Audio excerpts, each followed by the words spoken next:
Очень интересно было послушать всех здесь.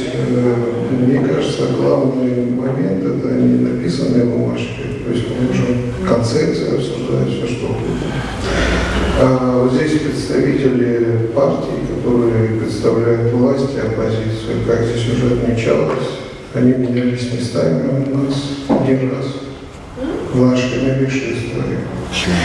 Как Вячеслав Ильич правильно заметил, после каждого такого раздрая мы выходим еще более разделенным обществом. У нас сегодня в стране есть уже иностранные агенты, у нас в стране уже есть люди, лишенные гражданства, например.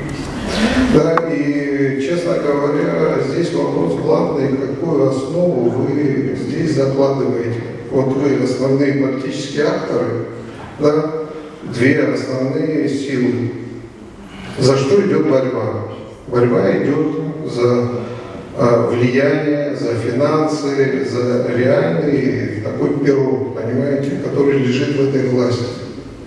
Вот в чем проблема. Почему мы убиваемся здесь, да, всей страной за это проклятое президентское кресло. Я думаю, здесь наивных людей нет. Все понимают, что там есть реальный ресурс. И за этот ресурс идет война. То есть мы готовы воевать друг с другом. И это случилось первый раз. Почему-то отсылки все исторические у нас закончились 2014 годом. Ну, вообще говоря, этот раздрай у нас с 2004-2005 года, потом у нас был 2014, потом у нас почему-то мы пропустили 2020 год, и вот последние события.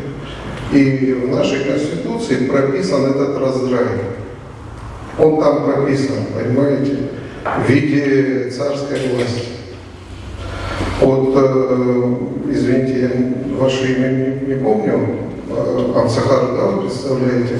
Вы очень много говорили по избирательной системе, как важно, чтобы разные люди, силы были представлены, чтобы никто не был отделен. Вот как бы я вашу мысль правильно понял.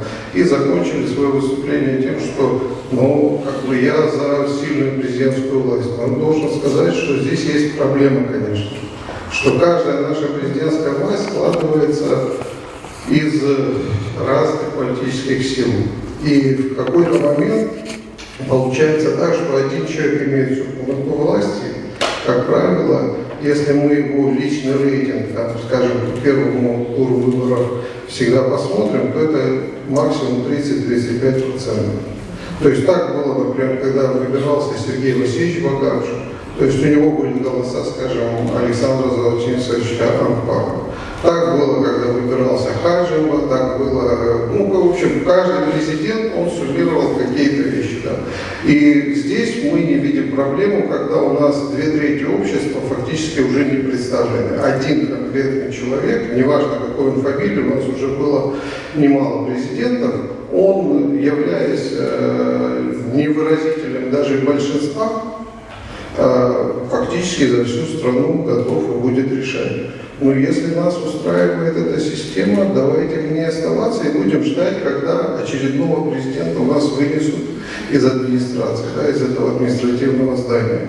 А это уже, ну, почти, понимаете, если уже постоянно так происходит, почему в этот раз не произойдет, я вот не могу понять. То есть, что нам гарантирует то, что при этом я должен сказать, что, понимаете, если вы, как основные акторы, да, не будете садиться, вот если я увижу за одним столом Баду Гумба и Ангура Арценба и других представителей там оппозиции и власти, которые реально обсуждают что-то, тогда я могу сказать, что вот этот общественный договор может быть положен в основу того, что мы будем иметь как реформу Конституции. Но обсуждать откровенно, скажем, подчиненную такую категорию, как избирательная система, это, знаете, телега, которая поставлена впереди лошади.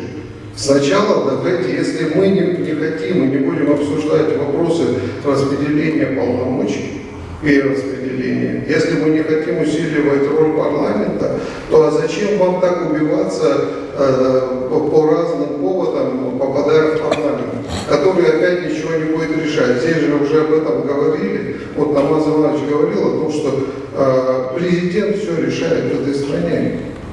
Понимаете? Президент все решает. Один человек, и неважно какой, нравится вам там фамилия Хаджимба или Анбаб, какая разница? Разницы никакой нет. Принципиально система остается неизменной. Поэтому либо мы договариваемся о чем-то, и прежде всего вы, как главные политические силы, договариваетесь о чем-то, понимаете? Либо мы опять кого-то будем выносить. Ну окей, хорошо. Поэтому я предлагаю, друзья, вот этот посыл, который был сделан здесь, спасибо большое Общественной палате, которая такой форум провела, у нас на столе фактически лежат два документа. Они очень конкретные, один там подготовлен в парламенте, и там очень многие вещи, в том числе вот Вячеслав Андреевич, что готовил, другие люди, что готовили, уже там тоже учтены какие-то вещи. Второй, это который подготовила Общественная палата.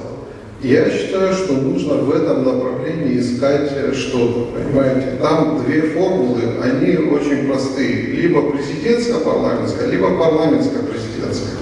То есть где-то чуть больше отдано в сторону парламента, где-то в сторону президента. Но вот если мы как бы хотим получить баланс, то ни у одной ветви власти больше 50% не должно быть.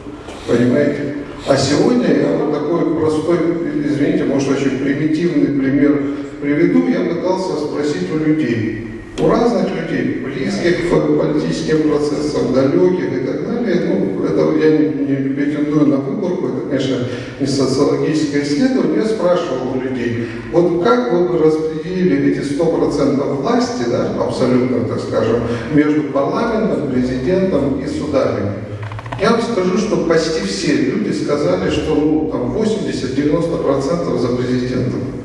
Вот такой у нас перекос. И я думаю, что ну, как бы, это не сильно как бы, грешит против истины. Но я понимаю, что эти цифры, они такие очень условные, но они очень показательные. Понимаете, как при таком дисбалансе мы никогда стабильной, нормальной ситуации в Абхазии не получим. Вот. Поэтому спасибо большое. Я очень надеюсь, что наши уважаемые товарищи политики из двух лагерей сядут и договорятся.